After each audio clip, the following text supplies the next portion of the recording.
কিন্তু আমি এই জিইডি 301 ইঞ্জিনিয়ারিং ইকোনমিক্স সিএসসি এখানে কিন্তু কারো লিস্ট আমি পাইনি, কারো নাম পাই। তারপরে কেউ যদি থেকে থাকেন আমার সাথে কিন্তু কন্ট্যাক্ট করতে হবে, আমাকে কিন্তু জানাইতে হবে আপনি এখানে ভুলে দেন নাই, সাবমিট করেন নাই বা ফিল আপ করেন নাই ফর্ম, আমাকে কিন্তু জানাতে হবে, নাহলে কিন্তু মেকআপ দিতে পারবেন না। আচ্ছা। যদিও 16 তারিখ লাস্ট ডেট চলে গেছে, তারপরও তো ভুলবশত যদি করে না থাকেন আমাকে জানাতে হবে। ইনফরমেশনটা একটু পাস করে দিয়ে নিজেদের ফ্রেন্ডদের, এখানে সবাই নাই।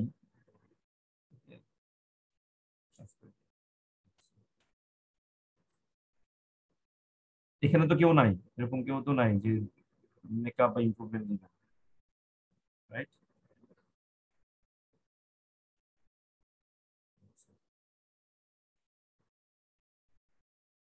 লাস্ট ক্লাসে আমরা কি পড়ছিলাম যে, আমি রিপিট করবো। হুম, আমি স্লাইড শো করার আগে আমি জিনিস বলতে যাচ্ছি, শোনেন একটু মনোযোগ দিয়ে। কেউ বলতে পারবেন লাস্ট ক্লাসে কি পড়েছিলাম আমরা?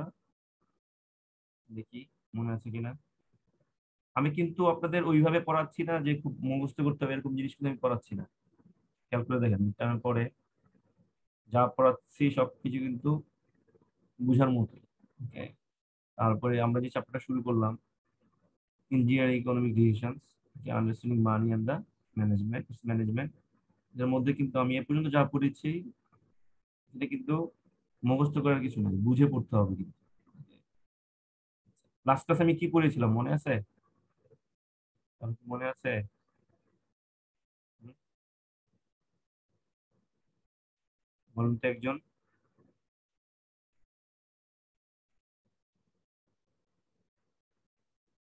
আমার কথা শুনতে পাচ্ছেন? হুম,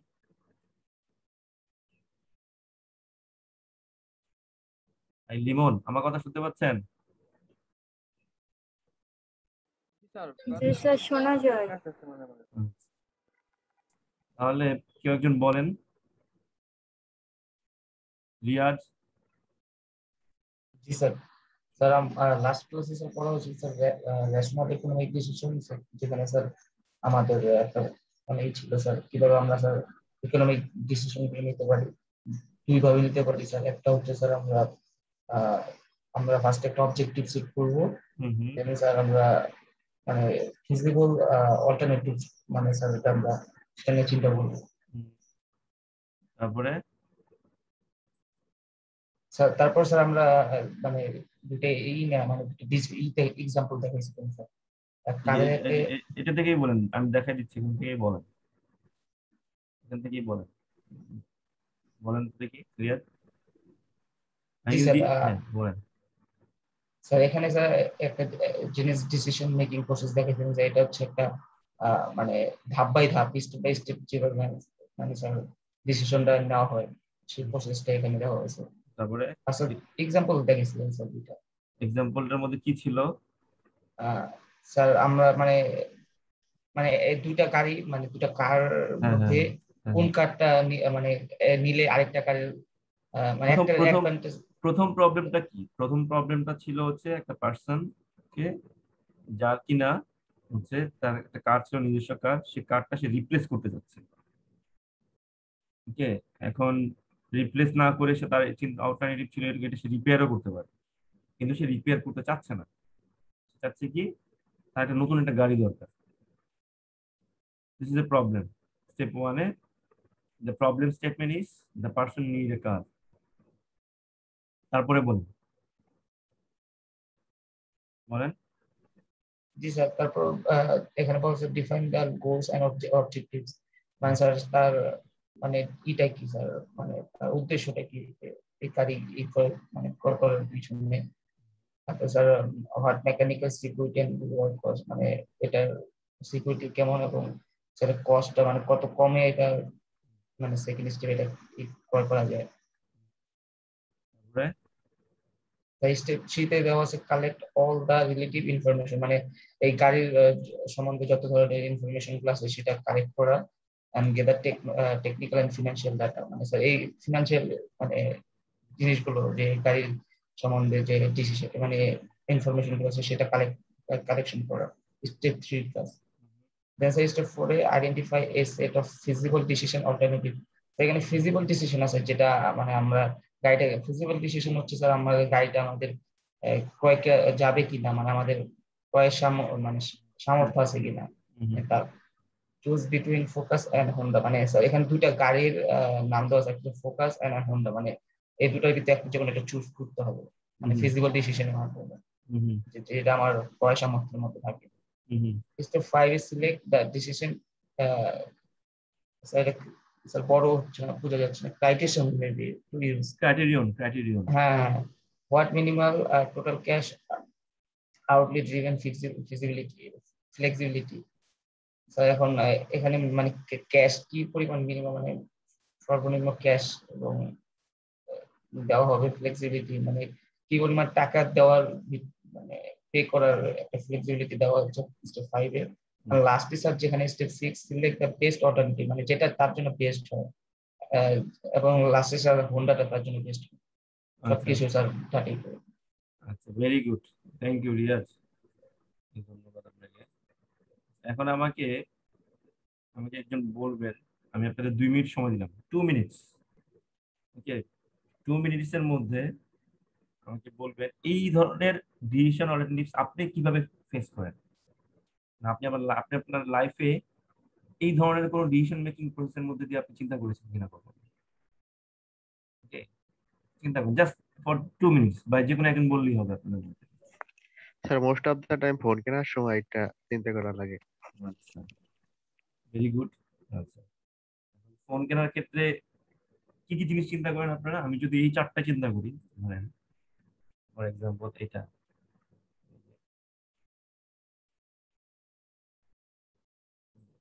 দেখাচ্ছে, এটার ক্ষেত্রে আপনারা কিভাবে চিন্তা করবেন? ওকে, রাইট? আমি জিনিসটাকে একটু ভালোভাবে বোঝানোর জন্য আপনাদের থেকে আমি এক্সাম্পল চাচ্ছিলাম। হ্যাঁ, এখানে ধরেন এখানে কি থাকবে, এখানে এখানে একটা কমন, ভালো একটা এক্সাম্পলের কথা বলছেন আপনি। এখানে একটা কোনো একটা স্পেসিফিক ব্র্যান্ডের সেলফোন থাকবে, এখানে থাকবে একটা স্পেসিফিক ব্র্যান্ডের সেলফোন, রাইট? তখন আপনারা এখানে কি দেখেন? এখানে অনেক কিছু দেখেন, কিন্তু র্যাম কেমন, ওকে, তারপর হচ্ছে এটার এই ক্যামেরা কেমন, রাইট? দুটো পাশাপাশি কম্পেয়ার করেন তখন, right? Front camera, back camera কেমন, এগুলো দেখেন। তারপরে দেখেন হচ্ছে এটার স্পিড কেমন, ওকে, তারপরে রেজুলেশন কেমন, রাইট? কস্ট কেমন এটার, রাইট? তারপরে এটা ওয়ারেন্টি কেমন থাকে, রাইট? এখানে কিন্তু আমি ইন্ডিকেটর ক্রাইটেরিয়া গুলোকে আমি অলরেডি বলে করতেছি, সবগুলো কম্পেয়ার করে কিন্তু আপনারা ফাইনালি একটা কি করি, একটা সেলফোন চুজ করে দেন। তার মানে আমরা প্রত্যেকটা যে কোনো ডিসিশন নেওয়ার ক্ষেত্রে আমরা কিন্তু ক্রাইটেরিয়ার উপরে বেসিস করে আমরা কিন্তু ডিসিশন নিতে পারি। আমার কথা কি বুঝতে পারছেন? আমি আর তাহলে আপনাদের কাছ থেকে আমি জানতে চাইলাম না, আমি বলে দিলাম। এখন আসেন, তারপরে আমরা যেটা দেখেছিলাম যে সোনিয়া টালটন একটা ইঞ্জিনিয়ারিং স্টুডেন্ট, যেখানে ডিজাইন করতেছে হচ্ছে একটা self chilling soda can. Okay, আর ডিসিশন মেকিং প্রসেসটা কিরকম হবে? আমরা আগে যেটা দেখেছিলাম এটা হচ্ছে একটা সিম্পল, একটা রেশনাল কনজিউমার, ওকে, বা একটা ইকোনমিক এজেন্ট, সে কিভাবে চিন্তা করছে। তারপর হচ্ছে যে এখানে আমরা শুরু করেছিলাম Sonia টালটন, an electrical engineering student at John Hopkins University, at a revolutionary idea self chilling soda can. আমরা কি লাস্ট ক্লাস এটা শুরু করেছিলাম? তারপরে তার এর মধ্যে কোন কোন কনসেপ্ট গুলো তার গোলস এর মধ্যে থাকবে, সে চিন্তা করবে সোডা যেটা আছে সেটা কত শর্টেস্ট পসিবল টাইমে সেটাকে যাতে ঠান্ডা করা যায়। ডিজাইন কন্টেনারের ডিজাইনটা সিম্পল থাকবে, এটা আমি কিন্তু বলেছিলাম লাস্ট ক্লাসে। তারপর হচ্ছে সাইজ এবং ওয়েটটা সিম্পল রাখতে হবে, মানে এটা এরকম কিছু রাখা যাবে না যেটা হচ্ছে কন্টেম্পোরারি যে ক্যানগুলো আছে ওটা থেকে ডিফারেন্ট রাখা যাবে না, তাহলে ওটা তৈরি করতে যে মেশিন লাগে এটার জন্য আবার আলাদা কস্ট ক্রিয়েশনে চলে যাবে। ওকে, প্রোডাকশন কস্ট লো রাখতে হবে, আবার হচ্ছে প্রোডাক্ট এনভায়রনমেন্টে সেফ রাখতে হবে। এর উপরে বেসিস করে, যেগুলোর উপর বেসিস করে তাকে ফাইনালি একটা জিনিস যাকে চিন্তা করতে হবে সেটা হচ্ছে অল্টারনেটিভ সোর্স। অল্টারনেটিভ অর্থাৎ সে যে self chilling soda can say যে তৈরি করবে, তার সামনে অল্টারনেটিভ গুলো কি কি আছে, মানে সেলফ চিলিং সোডা ক্যান ছাড়া সে অন্যভাবে এটাকে কিভাবে ঠান্ডা রাখতে পারে, বা অন্যভাবে সেটা কিভাবে চিন্তা করতে পারে। আমাদেরকে চিলিং করার জন্য আমরা যখন টায়ার্ড হয়ে যায় আমাদেরকে রিফ্রেশ করার জন্য অন্য অল্টারনেটিভ কি আছে? অন্য অল্টারনেটিভ কথা শুনে বলতেছে যে এখানে হতে পারে হচ্ছে কেমিক্যাল আইস প্যাক বা আইস। আইস দিয়ে কি করতে পারি আমি আমি সেলফ চিলিং, আমাকে চিলিং রাখতে পারি, রিফ্রেশ রাখতে পারি। বাট এটা কিন্তু আর্টিফিশিয়াল সোডা আইসটাকে সে যদি চিন্তা করে, এটা কিন্তু তার জন্য একটা ইনোভেটিভ আইডিয়া হবে না। ওকে, হয়তো হয়তো সেটা দেখা গেল ইজি হইলো, কিন্তু এটা কিন্তু ইনোভেটিভ হইলো না। তার নিজে নিজে নিজে থেকে যে আলাদা কিছু ইনোভেশন সে নিয়ে আসলো, এটা কিন্তু আর হলো না। তো এটার পরিবর্তে সে একটা মানে এলিমেন্টস চিন্তা করলো, চিন্তা করে সেটা হচ্ছে কি অ্যামোনিয়াম নাইট্রেট। হ্যাঁ, অ্যামোনিয়াম নাইট্রেট আমরা চিনি না? হ্যাঁ, অ্যামোনিয়াম নাইট্রেট কি বলেন তো? হ্যাঁ, কে বলতে পারবেন?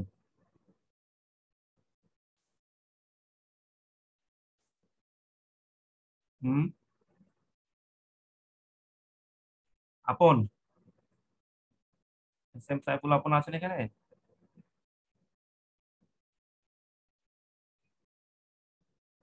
আপন নাই? জাহিদ আছেন না? হ্যাঁ, আপন আছেন। আপন, Yes, sir. হ্যালো। হ্যাঁ আপনও তো আছে এখানে। আপন বাট উনি আনমিউট করলো দেখলাম। আচ্ছা জাহিদ বলেন। জি স্যার। হ্যাঁ, আপন বলেন, আপন বলেন। What is ammonium G sir, nitrate? Zahid আসছি স্যার। যে কোনো একজন বলেন অ্যামোনিয়াম নাইট্রেটটা কি বলেন তো?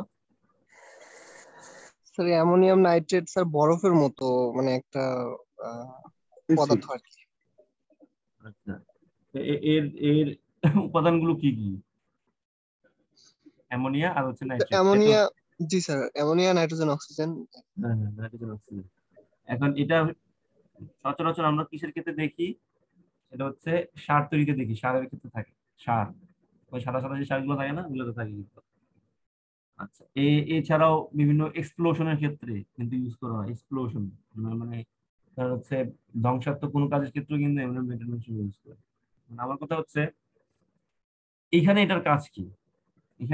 এখানে অ্যামোনিয়াম নাইট্রেটের কথা সনি আর টালটন চিন্তা করতেছে যে আমি যে সেলফ চিলিং সোডা কেনটা তৈরি করব, বরফের অল্টারনেটিভ হিসেবে আমি অ্যামোনিয়াম নাইট্রেট ইউজ করব আমার সারফেসটার মধ্যে। ওকে, ক্যানের সারফেসটার মধ্যে আমি অ্যামোনিয়াম নাইট্রেট ইউজ করব। ওকে, যেটা যেটা কিনা কি করবে আমার এই সোডাটাকে দীর্ঘ সময় ধরে এবং দ্রুত সময়ে কিন্তু আমাকে ঠান্ডা রাখবে এটাকে। অল্টারনেটিভ হিসেবে। তাহলে তার প্রথম অপশনটা কি ছিল? সে ইউজ করতে পারে আইস। কিন্তু আইসটার এটা অল্টারনেটিভ, তার ডিজাইনের অল্টারনেটিভ হিসেবে থাকলো, কিন্তু এটা কিন্তু ইনোভেটিভ হলো না। তার মানে তার সে যে সোডা ক্যানটা তৈরি করবে, সোডা ক্যানটা ডেফিনেটলি প্র্যাকটিক্যাল হইতে হবে এবং ইনোভেটিভ হইতে হবে। প্র্যাকটিক্যাল হইলে হবে আমি সোডা বরফ দিলাম, কিন্তু সেটা কিন্তু ইনোভেটিভ হলো না। So ice was the obvious choice practical. এখানে বলা আছে দেখেন যে আইস হইতে পারে একটা practical choice but not innovative. সেই ক্ষেত্রে তার কেমিক্যাল আইস প্যাকের জন্য যে সে ওয়াটার পচ মানে হচ্ছে ধরেন হচ্ছে ক্যানের মতো করে একটা সাইজ, যেটার যেটার মধ্যে সে ওই সোডাটাকে রাখতে পারবে, ওয়াটার পচ বলে এটাকে। ওকে, এবং এটার সার্ফেসের মধ্যে থাকে হচ্ছে অ্যামোনিয়াম নাইট্রেট। তাহলে এই আইডিয়া নিয়ে সে আলটিমেটলি তার ক্যানটার একটা কাল্পনিক একটা ডিজাইন সে করলো, চিন্তা করলো। Okay? পরবর্তী সময়ে দেখা গেল তার যে সেলফ চিলিং যে সোডা ক্যান, ওকে, তার ডিজাইনটা সে এইভাবে চিন্তা চিন্তা করলো। এটা কিন্তু গতানুগতিক অন্যান্য যে ক্যানগুলো আছে ক্যানগুলোর মতোই দেখতে, এখানে আহামরি কিছু নাই। আহামরি না থাকার কারণ আমি বলেছি,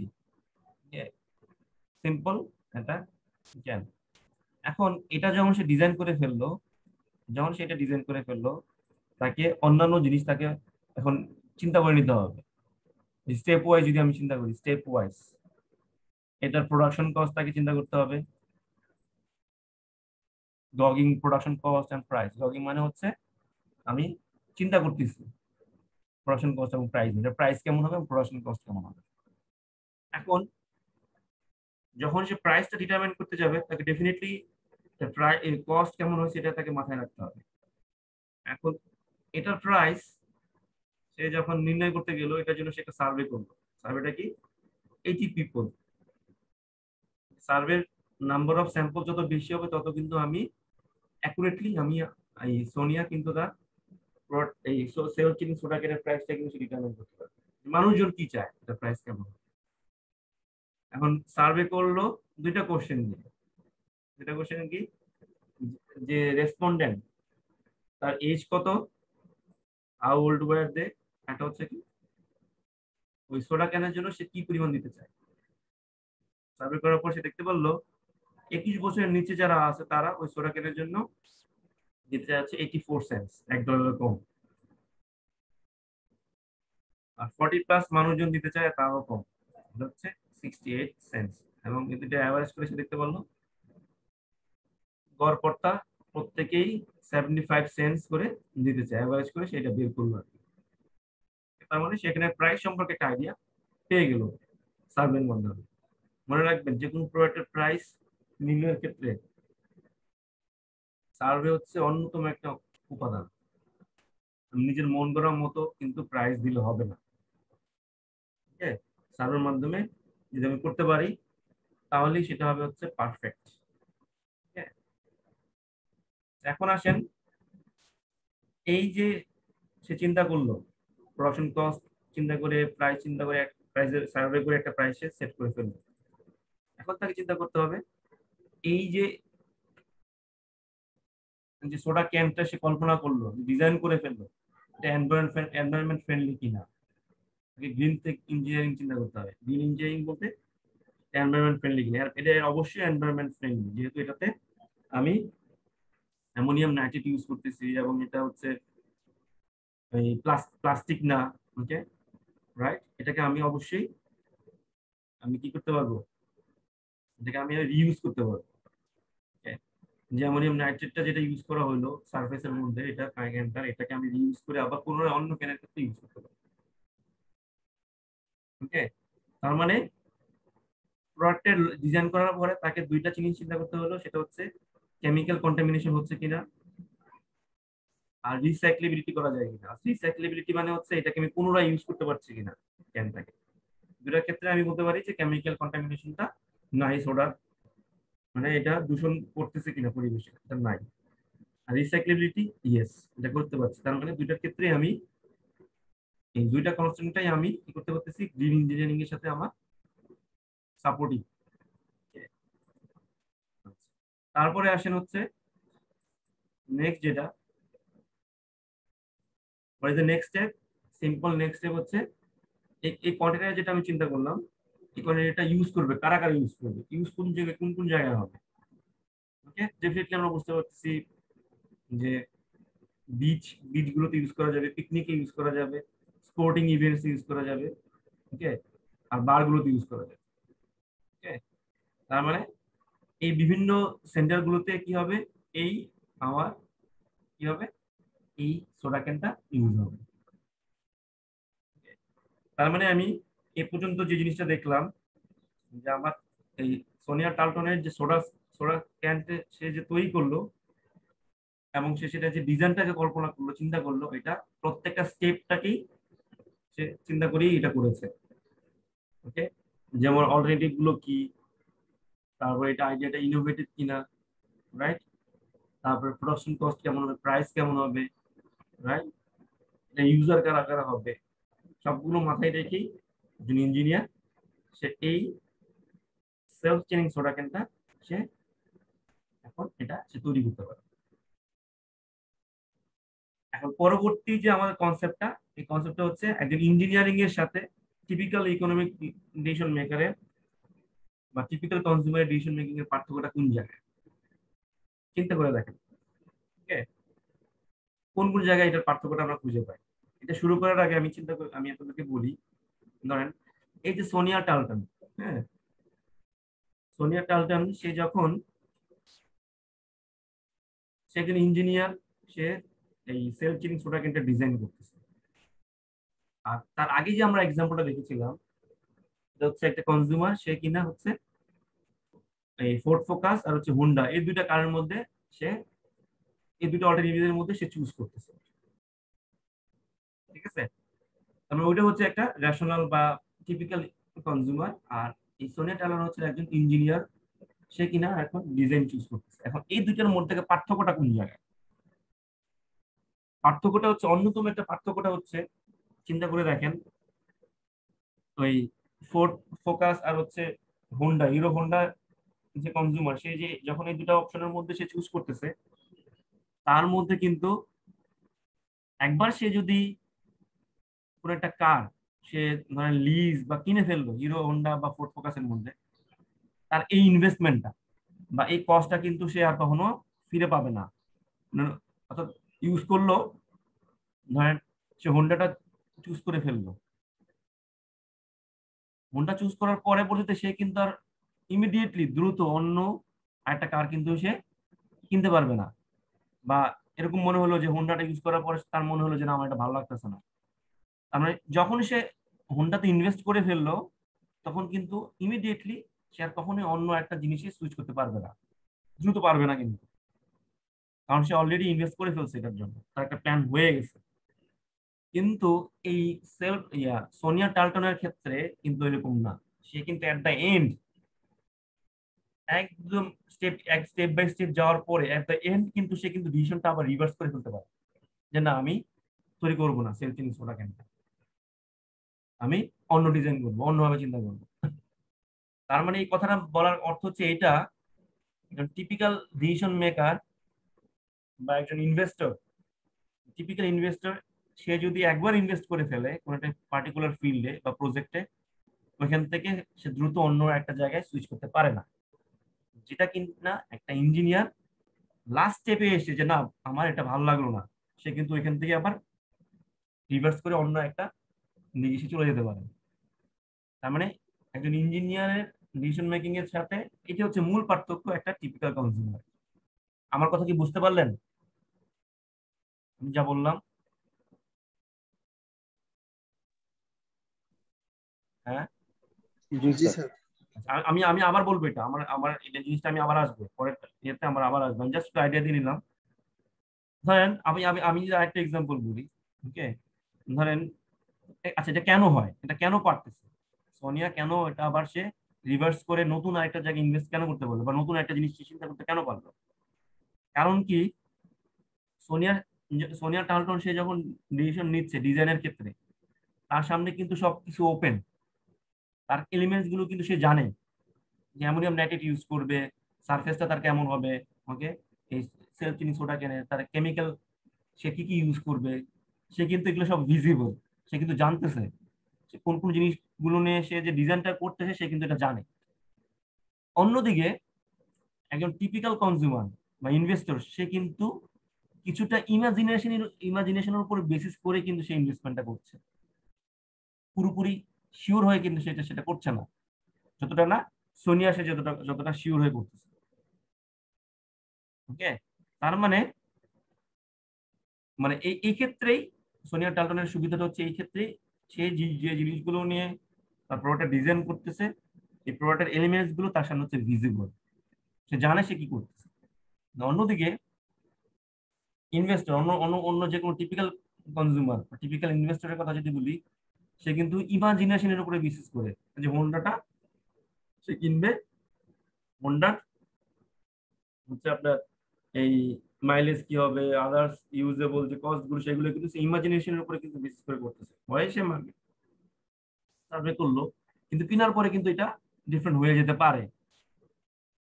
ওকে, বা এছাড়াও হোন্ডা হোন্ডা ছাড়াও আমি যদি ইনভেস্ট করি, ধরেন আমি কোনো একটা ধরেন কোনো একটা প্রফিটেবল ফিল্ডে আমি ইনভেস্ট করবো, ধরেন এখন রমজান আসবে, রমজানের মধ্যে আমি যদি ধরেন হচ্ছে ড্রেস, ওকে, ড্রেস আমি তৈরি করবো এবং ড্রেস আমি সেল করবো, তার মানে কিন্তু ইমাজিনেশনের উপর বেসিস করে কিন্তু আমি ড্রেস তৈরির পিছনে কিন্তু আমি ইনভেস্ট করলাম, যে আমার সেল হবে, কিন্তু হয়তো কোনো কারণে সেলটা হলো না। তার মানে এইটার ক্ষেত্রে আমি যদি একবার ইনভেস্ট করে ফেলি, ওইখান থেকে কিন্তু আমি আর ফেরত আসতে পারবো না, যেটা সোনিয়া টালটনের ক্ষেত্রে কিন্তু এরকম না, সে জানে সে কি করতেছে, সে চাইলে এটাকে আবার রিভার্স করে একদম ফাইনাল স্টেপ দেওয়ার আগ পর্যন্ত সে কিন্তু এটাকে রিভার্স করে অন্য একটা জিনিস সে তৈরি করে ফেলতে পারে। ওকে, তার মানে এখানে ইঞ্জিনিয়ারিং এর ক্ষেত্রে ইঞ্জিনিয়ারিং ডিসিশন মেকারের সাথে টিপিক্যাল কনজিউমারের পার্থক্য হচ্ছে এই জায়গায়, বা টিপিক্যাল ইনভেস্টরের পার্থক্য হচ্ছে এই জায়গায়। তাহলে দেখি আমরা সেটা কেমন। So what make economic decisions differ from other design decisions? Okay, other design decision বলতে বোঝাচ্ছে ইঞ্জিনিয়ারিং ডিসিশনের কথা। Okay, so economic decisions are fundamentally different from the types of decisions typically encountered in engineering design. সচরাচর আমরা যে ডিজাইনগুলো নিয়ে থাকি এটা ইঞ্জিনিয়ারিং এর ডিজাইন ডিসিশনের ক্ষেত্রে কিছুটা হলো পার্থক্য আছে। ফান্ডামেন্টালি পার্থক্যগুলো আমরা দেখতে পাই। সেটা কি? In a design situation, engineer uses known physical properties. আমি জানি যে সোনিয়া টালটন সে জানে সে কোন কোন এলিমেন্টগুলো নিয়ে সে কাজ করতেছে এবং অ্যামোনিয়াম নাইট্রেটের প্রপার্টিস কেমন, ক্যারেক্টারিস্টিক্স কেমন, কেমন আচরণ করতে পারে এটা আমি জানি। আমি কি তারপরে আমি এটার জন্য কি কি কেমিক্যাল ইউজ করব সোনিয়া টালটন জানে। নোন পার্টিকেল নিয়ে সে কাজ করতেছে। আর ইঞ্জিনিয়ারিং ডিসিশন মেকিং এর ক্ষেত্রে সে কিন্তু সম্পূর্ণভাবে এরকম স্ট্রেট ফরওয়ার্ড অ্যান্সার চিন্তা করতে পারবে না। ওকে, তাকে কিছুটা ইমাজিনেশনের উপর বেসিস করে, ওকে, ফোরকাস্টিং এর উপর বেসিস করে, প্রেডিকশনের উপর বেসিস করে কিন্তু তাকে ইনভেস্টমেন্ট করতে, এবং যখনই সে ইনভেস্টমেন্ট করে ফেলবে একবার সেখান থেকে সে ব্যাক করতে পারবে না। এটা হচ্ছে মেন পার্থক্য। এই পর্যন্ত যা বললাম বুঝতে পারছেন? জি স্যার। বললাম ভেরি গুড। এখন আসেন হচ্ছে ইঞ্জিনিয়ারিং এর রোলটা কোন জায়গায় বিজনেসের ক্ষেত্রে। এখন আমি বিজনেসটাকে ইঞ্জিনিয়ারের সাথে আমি একসাথে চিন্তা করব। What is the role of a engineer in business decision? Business ডিসিশনের ক্ষেত্রে তার রোলটা কোন জায়গায়? এখন রিমেম্বার, একটা ইঞ্জিনিয়ারকে কিন্তু নট অনলি প্রোডাক্ট ডিজাইন করেই কিন্তু তাকে সে কিন্তু স্টপ থাকবে না। তার দায়িত্ব কিন্তু শুধুমাত্র এটা না যে একটা প্রোডাক্ট ডিজাইন করে ফেললাম, তাকে কিন্তু বিজনেস আইডিয়াও তার মাথার মধ্যে রাখতে হবে। একটা ইঞ্জিনিয়ার যদি বিজনেস আইডিয়া তার মাথার মধ্যে না থাকে তাহলে কিন্তু যে কোনো প্রোডাক্ট তার জন্য কিন্তু সেটা প্রফিটেবল কখনই হবে না। সে তার নিজের জন্য হোক বা অন্য কারোর জন্য সে যদি প্রোডাক্ট তৈরি করে থাকে, ডিজাইন করে থাকে, তাকে একটা টাইম ইঞ্জিনিয়ার হইতে হবে, একটা টাইম বিজনেসম্যানও হইতে হবে। কারণ ইঞ্জিনিয়ার সে প্রোডাক্ট তৈরি করলো, ওকে, প্রোডাক্ট ডিজাইন করলো, সেটা যদি মার্কেটে সেল না হয় আলটিমেটলি সেটার কিন্তু কোনো লাভ নেই। ওকে, তো একজন ইঞ্জিনিয়ারকে তার বিজনেস আইডিয়াও তাকে রাখতে হবে। তাহলে আমরা এখন যেটা দেখবো, the role of engineer in business. So engineers are called upon to participate in a variety of decision making process ranging from manufacturing and marketing to finance. তাকে সব আইডিয়া রাখতে হবে, ম্যানুফ্যাকচারিং করা থেকে শুরু করে মার্কেটিং থেকে শুরু করে ফাইন্যান্স পর্যন্ত সবকিছু তাকে তার মাথার মধ্যে রাখতে হবে।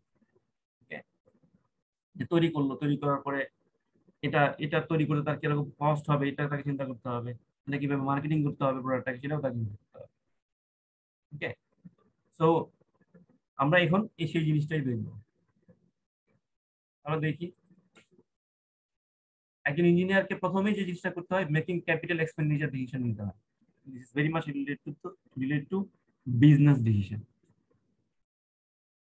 ওকে, অর্থাৎ মেকিং ক্যাপিটাল এক্সপেন্ডিচার ডিসিশন হচ্ছে কি, ওই প্রোডাক্টটা তৈরি করতে তার কি পরিমাণ অ্যাসেট প্রয়োজন, কি পরিমাণ মেশিনারিজের প্রয়োজন, ওকে, এবং এটা তৈরিতে তার ম্যানুফ্যাকচারিং কস্ট কেমন, ম্যানুফ্যাকচারিং এলিমেন্টস গুলো কি দরকার তাকে এটা জানতে হবে। এটাকে বলা হচ্ছে মেকিং ক্যাপিটাল এক্সপেন্ডিচার ডিসিশন।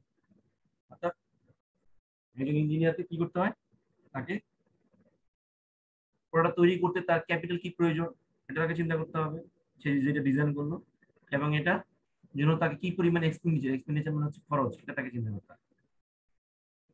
এবং এটা তৈরিতে তার কি পরিমাণ ক্যাপিটাল প্রয়োজন, ফিক্সড ক্যাপিটাল কি প্রয়োজন সেটা তাকে জানতে হবে। অর্থাৎ আমি সোনিয়া যে সোনিয়ার কথাই চিন্তা করে দেখেন, সোনিয়া যে একটা ক্যান তৈরি করলো,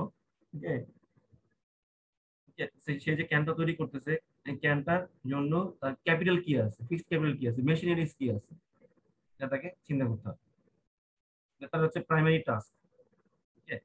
তার মানে এই যে ডিজাইনটা সে করলো সেলফ চেইনিং সোডা ক্যান, যে এটার জন্য তার মেশিনারিজ কি কি প্রয়োজন, তার ফিজিবল কি কি র মেটেরিয়ালস এটা তাকে জানতে হবে, তাকে মাথায় অবশ্যই রাখতে হবে। ওকে, তাহলেই ফাইনালি সে কি করতে পারবে, আলটিমেটলি তখন এই ক্যাপিটাল এক্সপেন্ডিচার ডিসিশন গুলো সে নিতে পারবে। তারপরে চলে আসবে এটার মধ্যে একটা জিনিস খেয়াল রাখতে হবে, যে যেমন এখানে একটা বলে দেওয়া আছে যে we have to make the engineer to make capital expenditure decision based on prediction about the future। তাই কিছুটা প্রেডিকশনও করতে হবে, অর্থাৎ সে মেশিনটা যে তৈরি এই যে সে ক্যানটা তৈরি করবে, ক্যানটা কোন মেশিনের মাধ্যমে তৈরি করবে। এখানে একটা মেশিনের কথা বলা আছে, ডিবারিং মেশিন। ওকে, এই ডিবারিং মেশিন হচ্ছে এরকম একটা মেশিন, যে মেশিন কিনা এই ধরনের এই ক্যান জাতীয় জিনিস তৈরি করে। ডিবারিং মেশিন দিয়ে সার্চ দিলে দেখতে পারবেন মানে বিশাল বড় বড়, ওকে, একটা মেশিন, যে মেশিন গুলো দিয়ে ইউজ করা হয় হচ্ছে অন্য একটা প্রোডাক্ট তৈরিতে ইউজ করা হয়। ওকে, রাইট। যেমন ধরেন আমি যদি বলি, ফর এক্সাম্পল হচ্ছে বাংলাদেশের ক্ষেত্রে আমি যদি বলি হচ্ছে ধরেন এই পেপসি ক্যানের কথা চিন্তা করেন, পেপসি ক্যান তৈরিতে যে মেশিন গুলো লাগে সেই মেশিনের কথা এইগুলো এখানে বলা হচ্ছে ডিবারিং মেশিন বলে। ওকে, এবং এই মেশিন এই এই এই যে মেশিনটা সে যে তৈরি করবে ডিবারিং মেশিন, এই ডিবারিং মেশিন তৈরিতে তার কি কি লাগবে এটাও তাকে চিন্তা করতে হবে। যে আমি ফাইনালি একটা হয়তো ক্যানটা আমি ডিজাইন করলাম, ক্যান তৈরিতে আমার মেশিন কি লাগবে, এবং সেই মেশিন তৈরি করতে আমার কি কি পরিমাণ hubs and sleeves. Okay, hubs and sleeves বলতে হচ্ছে নাট বল্টুর কথা বলা হচ্ছে, এগুলো নাট বল্টুই বলে এগুলোকে, মানে আদার যে পার্টিকুলার্স গুলো লাগে এটাও তাকে চিন্তা করতে হয়, কি পরিমাণ ডিমান্ড ওগুলো লাগবে। ওকে, তার মানে শুধুমাত্র আমি ডিজাইন করে একটা ইঞ্জিনিয়ার সে বসে থাকবে না, ডিজাইনের পাশাপাশি তার ওই পার্টিকুলার যে প্রোডাক্টটা সে ডিজাইন করলো এটা তৈরিতে তার কি কি লাগবে এটাও তাকে চিন্তা করতে হবে। এটাই হচ্ছে মেকিং ক্যাপিটাল এক্সপেন্ডিচার ডিসিশন। তাহলে একজন ইঞ্জিনিয়ারের প্রথমত তাকে ক্যাপিটাল এক্সপেন্ডিচার ডিসিশনটা তাকে নিতে হবে। তারপর হচ্ছে এর পাশাপাশি তাকে আরো বড় বড় large scale economic engineering decision নিতে হয়। সেগুলো কি কি, যে যে এটার ক্ষেত্রে আমি ধরেন এটার কি পরিমাণ আমি প্রোডাকশন প্রথমে যাব, কি পরিমাণে প্রোডাকশনে যাব, বা এটা তৈরিতে যে কি পরিমাণ আমার যে র মেটেরিয়ালস গুলো লাগে এটা আমি কোথা থেকে নিয়ে আসবো, কারা আমাকে এই র মেটেরিয়ালস গুলো সাপ্লাই দিবে। আমি তো সবকিছু একসাথে তৈরি করতে পারবো, সবকিছু আমি ক্যান তৈরিতে সেলফ সোলার ক্যান তৈরিতে সব কি আমি নিজেই তৈরি করব, এটা তৈরিতে যা যা যা লাগবে তা, নাকি আমি এটার জন্য কিছু জিনিস আমি আবার অন্য কারোর কাছ থেকে কিনে নিয়ে আসবো। এটাকে বলা হচ্ছে large scale engineering economic decision. ঠিক আছে, এখানে একটা এক্সাম্পল দেওয়া আছে, যে এক্সাম্পলটা হচ্ছে ওই সোডা ক্যানের মতো না। ওকে, যেখানে বলা হচ্ছে ইথানল তৈরিতে, ওকে, ইথানল ইথানল তৈরি করা হবে এবং ইথানল তৈরি করার জন্য কর্ন কপস লাগবে। ওকে, কর্ন কপস হচ্ছে এক ধরনের একটা পার্টিকেলস, যেটা হচ্ছে আপনার এই কর্ন থেকে আসে, কর্ন ভুট্টার, ওকে, একটা পার্টিকেলস থেকে এই ইথানল তৈরি হয়।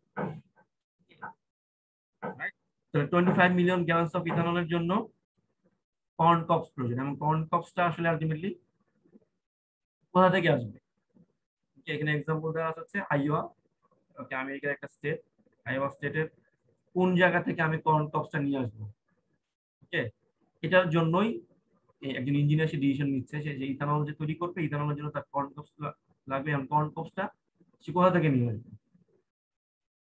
ওকে, এখন কর্ন কপসটা সে আলটিমেটলি আইওয়া থেকে যদি সে নিয়ে আসে কোন একটা, মানে তার তার হচ্ছে যে প্ল্যানটা যে ইথানল যে তৈরি করবে এটার জন্য যে জায়গায় প্ল্যানটা আছে এটা থেকে আইওয়া স্টেট হচ্ছে অনেক দূরে।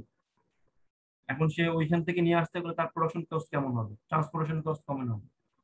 ওকে, এটা তাকে চিন্তা করতে, এবং তার যে পরিমাণ ইথানল দরকার, ওকে, পার ইয়ার, ওই পরিমাণ ইথানল ওইখান থেকে সে নিয়ে আসতে পারবে কিনা, সাপ্লাই অতটুকু দিতে পারবে কিনা।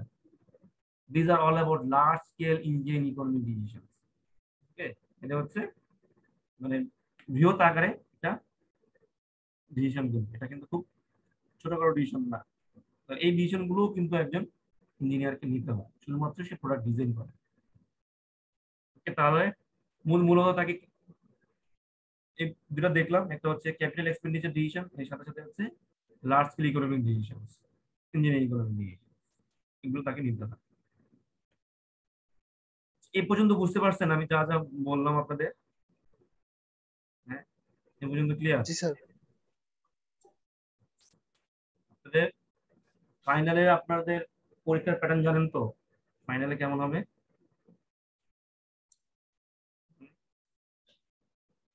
জি স্যার। ফাইনালে কেমন হবে বলুন তো? গুগল ক্লাসরুম আর ভাইভা। গুগল ক্লাসরুমে মার্কস কত? 20 2020 মানে 25 or 50? আর গুগল অন 25। 25 গুগল ফর্মে হচ্ছে 25 আর 15 হচ্ছে ভাইভা। আপনারা কিভাবে কিভাবে দিচ্ছেন এগুলা? দিবেন কিভাবে অন্যান্য কোর্সের ক্ষেত্রে? মানে এক্সাম টাইমটা আপনি কিভাবে সেট করবেন জানেন আপনারা? সেই সম্পর্কে জানেন?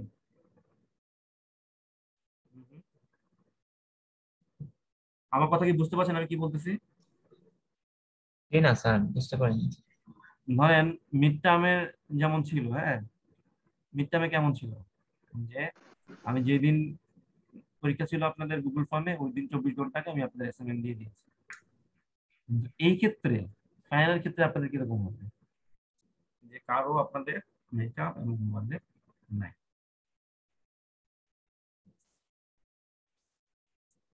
আপনাদের এরপরে ক্লাস আছে? জি স্যার। জি স্যার ক্লাস। তাহলে আমি আজকে যেটা পড়ালাম, ক্লাস টাইমটা এমনি কম।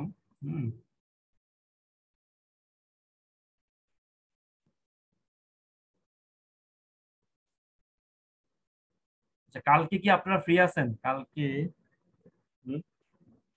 কালকে তো ল্যাব আছে স্যার। আচ্ছা, কালকে ল্যাব। আচ্ছা, তাহলে একটা ক্লাস নিতে যাচ্ছিলাম, সেটা কবে নেওয়া যায় বলুন তো? একটা এক্সট্রা ক্লাস, একটা টাইম বলেন, ডেট এবং টাইম। সবাই আছেন আজকে? আর বৃহস্পতিবার স্যার। বৃহস্পতিবার? বৃহস্পতিবার কখন? সকালে? বৃহস্পতিবার তো মানে আমাদের কোনো ক্লাস নাই, যে সময় না। বৃহস্পতিবার কারো কোনো ক্লাস নাই শিওর? আমাদের অনেক রেগুলার ক্লাস নাই। 1 এর 2 ব্যাচের তো আছে তো এখানে। 1 এর 2 ব্যাচের কারো ক্লাস আছে? স্যার আমাদের দুপুরে একটা আছে। দুপুরে? দুপুরে কখন? দুপুরে 11টা। দুপুরটা 11টা না? হ্যাঁ হ্যাঁ। 11টা একটা ক্লাস আছে, আর এর আগে ক্লাস নেই। আচ্ছা, 10টা থেকে যদি নেই সমস্যা হবে? জি না স্যার, সমস্যা নেই। তাহলে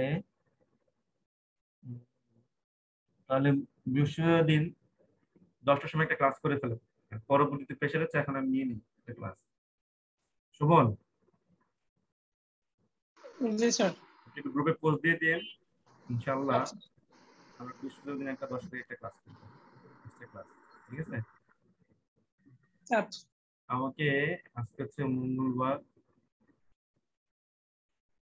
বৃহস্পতিবার দিন আপনাদের সাথে আমার এমনি ক্লাস নাই, না এমনি ক্লাস নাই, সোমবার বুধ।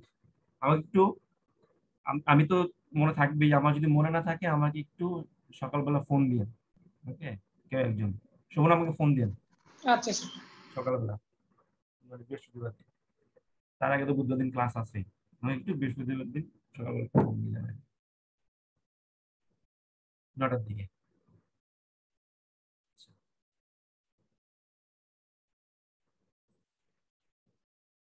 কি মনে হচ্ছে আপনাদের দেশের অবস্থা?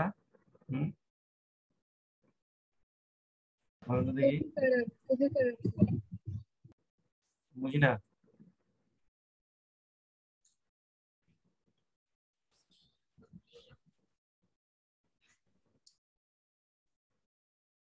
আমরা কোন দিকে যাচ্ছি বলেন তো? Sir confuse.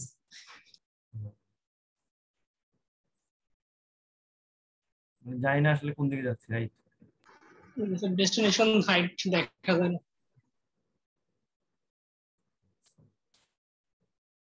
বাট আপনাদের প্রতি আসলে কি বলবো, যে যে গার্জিয়ান হিসেবে আমাদের এটাই চাওয়া যে একটু সাবধানে থাকবেন। হ্যাঁ, সাবধানে থাকবেন সবাই, বাসা থেকে বেরোর দরকার নেই। আচ্ছা, আমি রোল কল করছি। Shanta Akter Jemi, Yes, sir. Nayanuddin Majumder, Yes, sir. Shila Akter Hafsa, Yes, sir. Atiya Sharmin Doya Shifa, Habibur Rahman, yes sir. Tasmin Jannat Tahsin, Yes, sir. Foyez Ibne Shahid, present sir. Ahnaf Muttaki Sabbir, Rahmatul Islam, yes sir.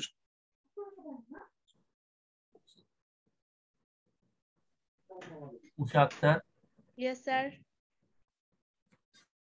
Ahnaf Muttaki Sabbir নাই না? আহনাফ মুত্তাকি সাব্বির নাই। তারপর হচ্ছে Samaresh Chandra Karmakar, yes sir. Sajadur Rahman, yes sir.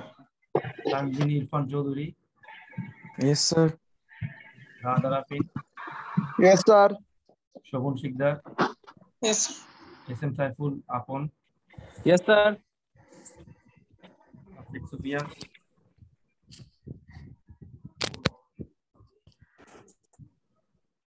Kawsar Ahmed Sajal, Yes, sir. Mehedi Hasan Sajjad, Yes, sir. Jannatun Nisha, Yes, sir. Shubhabrata Biswas, Abdullah Al Mahmud, yes sir. Arman Khan, Shakil Ahmed, Zahidul Hasan. Yes sir. Sir আমার 5 তারিখে পুরোটা class করেছিলাম কিন্তু অ্যাটেন্ডেন্স দিতে পারিনি স্যার, ওই টাইমেই নেট চলে গেছিল। মনে করে 5 তারিখে স্যার। আচ্ছা, ঠিক আছে। এস এম সিরাজুল ইসলাম, কাউসার আহমেদ, সিরাজুল আছে মনে হয় না? দেখতে পাচ্ছি না। সিরাজুল কি আছে? জি স্যার আছে। সিরাজুল ইসলাম আছে স্যার। কাউসার আহমেদ, কাউসার নাই। জি স্যার, নেট খারাপ স্যার। কাউসার আহমেদ আছে? Sheikh Abu Zubayer, yes sir. Minas Abedin Sohan, yes sir. Badon Parvez, yes sir. Kaimuzzaman Partha, Asifi Alam, Naim, yes sir. Saimon Hossain, Abdullah Antor, present sir. Abu Salat Limon, yes sir. Mehedi Hasan, Azharul Islam, Riaz Hossain, yes sir. Mamun Hossain, Yes, sir. Naimur Rahman, Nazmul Hasan, yes sir.